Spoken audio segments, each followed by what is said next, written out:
Hello, and welcome to another episode of Building Better Vocabulary. I'm your host, and today we're diving into some key vocabulary that will help you become a stronger, more critical writer. Critical writing is an essential skill, especially for students and professionals alike. It's all about thinking deeply, questioning ideas, and making well-supported arguments. So, whether you're writing an essay, a report, or even just a thoughtful email, these words will give you the power to express your thoughts clearly and persuasively. Ready to get started? Let's jump in. All right, let's kick things off with the word assume. Assume. Assume. To assume means to accept something as true without any proof. Imagine this. You're working on an essay, and you assume that everyone agrees with your main idea. What happens? Your whole argument might be shaky because you didn't actually prove that point. Let's think of another example. Imagine you're a teacher, and you assume all your students understand the lesson just because they're nodding their heads. But wait, are they really getting it? Or are they just trying to please you? This is why it's important not to assume anything without checking first. Next, we have drawback. Drawback. Drawback. A drawback is a disadvantage or a negative aspect of something. Let's say you've come up with a great plan for a school project. It sounds perfect, but there's a small problem, a drawback. Maybe it's too expensive, or maybe not everyone can participate. That's a drawback.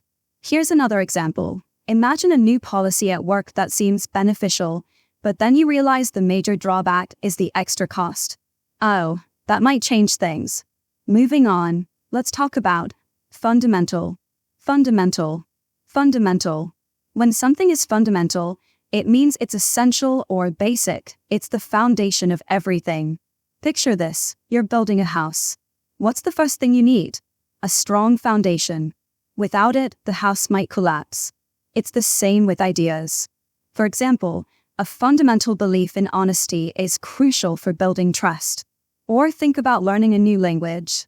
Understanding grammar is fundamental because without it, you can't put sentences together properly. So, remember, the fundamentals are the building blocks of success. Great job so far. Now, let's discuss have the means to. Have the means to. Have the means to. To have the means to do something means you have the ability or resources to make it happen. Imagine you really want to go to college. If you have the means to do so, whether it's financial support or academic readiness, you can pursue that dream. On the other hand, not everyone has the means to travel abroad. Maybe it's because of money, time, or other commitments. Having the means to do something is about having what it takes to make it possible.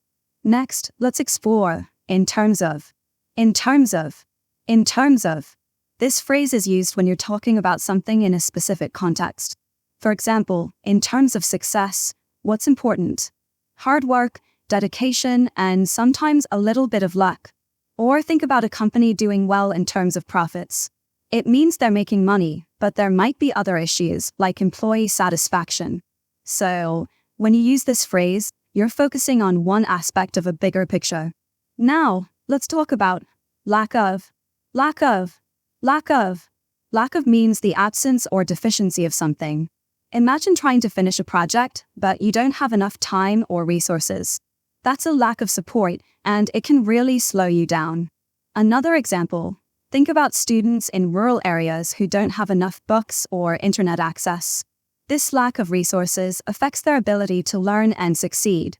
So, when something is missing or not enough, that's a lack of it. All right, let's move on to prevalent. Prevalent. Prevalent. When something is prevalent, it means it's widespread or very common in a certain area or group. For example, let's talk about a health issue like smoking. Smoking is prevalent among teenagers in some places, meaning a lot of them do it. Or maybe you've noticed that a certain problem is prevalent in many communities. It's a common concern that a lot of people face. Prevalent things are everywhere, so you can't miss them. Now, we have regardless of. Regardless of. Regardless of. This phrase means in spite of the situation or circumstance. Imagine you have a dream, and people tell you it's too difficult. But you follow your passion regardless of what they say. You go for it no matter what. Or think about an event planned for outside, but the weather is bad. Regardless of the weather, the event will continue as planned. When you do something regardless of the challenges, you're showing determination and perseverance. Almost there. Let's talk about selection. Selection.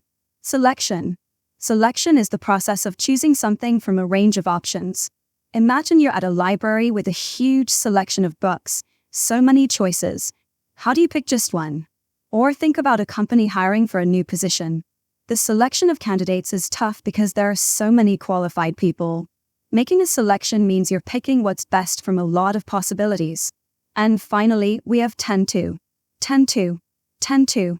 To tend to do something means you're likely to do it, often because of a habit.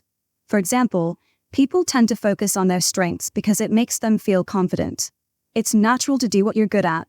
Or think about children. They tend to imitate their parents. Why? Because they see them as role models and want to be just like them. When you tend to do something, it's like you're naturally drawn to it. Wow, what an incredible session we've had today. You've learned some powerful words that will help you become a more critical and thoughtful writer.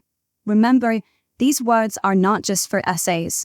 They're tools you can use to express yourself clearly and effectively in any situation. Now, before we say goodbye, I have a few questions for you. When you think about your own writing, do you tend to assume things without proof? What's a common drawback you've noticed when revising your drafts? And how do you feel about the selection of topics you usually write about? Are they diverse enough? I'd love to hear your thoughts, so please share them in the comments. Thank you so much for joining me on this journey of building better vocabulary.